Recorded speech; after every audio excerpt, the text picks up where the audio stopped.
So I get asked all the time about my journey to Orthodoxy. All these people keep asking you about Orthodoxy, and you have to explain. And so I thought I would share just a quick video to explain that. I don't know who's going to see this, but hopefully, my hope is that someone that stumbles into a little bit about Orthodoxy and wants to know more, not necessarily from a spiritual side, but just from a reference side, what is Orthodoxy? So you're just doing a random search. Hopefully this video can give a little insight to a random person that just stumbles into it and wants to know a little bit. So that being said, my journey to Orthodoxy is probably not unlike a lot of people's journey, especially nowadays. I know after COVID, a lot of people sat at home and had a lot of time to deep dive and do research and history into the church. And that's how they found out. But I knew about Orthodoxy from the beginning. And even though I was raised more or less atheist or agnostic, I was somewhat raised against the church and against religious people in general and religion. It's organized religion. It's there to control people. It's for weak-minded people, that kind of thing.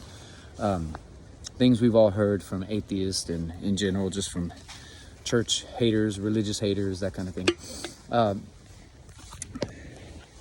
So how I specifically came into Orthodoxy was through research about history. It had nothing to do with the actual faith side of things, as far as dogma, as far as, Christianity. I wouldn't have called myself a Christian.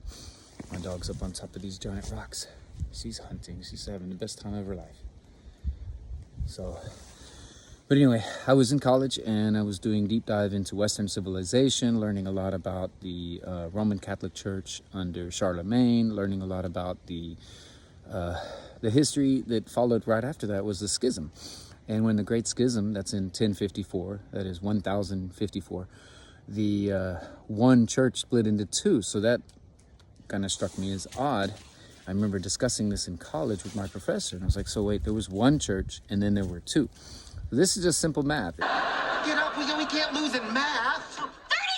Yes! If you have a schism and now the one church becomes two, then that should invite the next question is, well, who was the one church? If it wasn't the Roman Catholic Church, who was it? If the Roman Catholic Church essentially came from schism and the Orthodox Church essentially came from schism, then who was the church before that? And the answer is both of them together were the one church. And Rome decided to part paths. Now, I know my Roman Catholic friends would say that the Orthodox split paths, but the way I would answer that is if you have 5 cities, and that's what we did. We had 5 different cities that were the headquarters of the Christian world, and all these 5 cities agree on the dogma, on the practice, and they agree on all the big picture. And then all of a sudden, one of them says, well, you know what, we're going to do things differently. Our guy's in charge of all the rest. And the other 4 cities say, no, we're not doing that. We're not going with you. Then the other 4 are not the ones in schism. The other 4 are the ones that kept things as they were. It's the one who separated would, in this case, be the one in schism, and that would be Rome. The Bishop of Rome decided he was in charge of everybody else, and that was a problem. So essentially, that's when the Orthodox Church was born with that name. That doesn't mean the church didn't exist. The church obviously already existed all the way back to Pentecost. And that's just basic history. That's not even a biased statement about Orthodoxy, about my church is first and yours came after. It's just a simple matter of historical fact. It's not even, no serious scholar debates that. What they debate is what the church was called. And so if you've ever met anybody from Church of Christ, they'll say, well, their church was Church of Christ because the Bible even has a scripture where it says Church of Christ. Well, yeah, but the Bible wasn't written in English. So that's kind of weird that you would name it. Paul wrote in Greek. So I'm not sure what scripture it is, what verse they're quoting.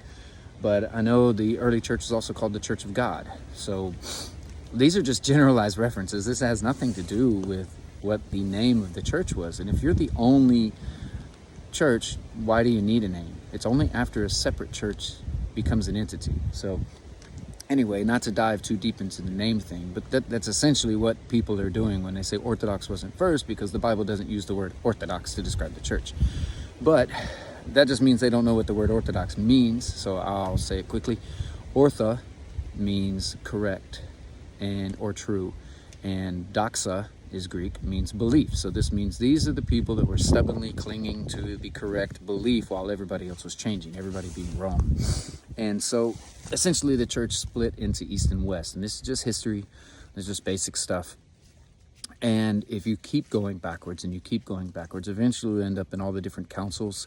You'll end up in 325, the Council of Nicaea. And the Council of Nicaea is one that a lot of Protestants like to throw out there to debunk orthodoxy. And they say, this is where Constantine created the Roman Catholic. Of course, they think it's the Roman Catholic Church was created then, but because he was the emperor of Rome.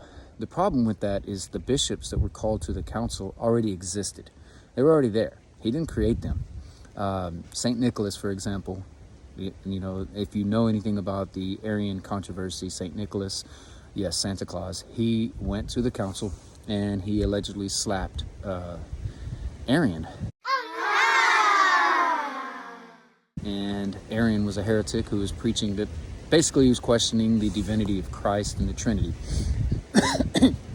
So this council was called specifically for that, to just settle some of these disputes and come up with a common, you know, line of thinking. So this is where they, you know, you have the Nicene Creed, and it itemized the things that everybody universally believed. And so that happened in 325. So that means from 325 to 1054, there was one church. So now we have the next question, is what happened before 325? In 325, how did Saint Nick become Saint Nick? How was he already a bishop or a priest? How did he already have these people if there was no church? If it was only house churches and it was random people here in these different places and everybody was doing their own thing, which is what the Protestants would have you believe. There was an organized body of churches. It's very clear from Scripture. Acts 15, you know, the Council of Jerusalem, they got together and they issued a decree, basically said, you know, it's about circumcision. So we know even in the time of Paul, there was some kind of governance. It wasn't anarchy. And what we have now, especially here in America, is total anarchy.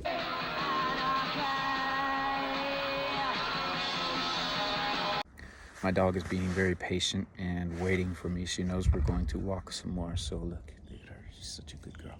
B, you ready? Juliet? Давай.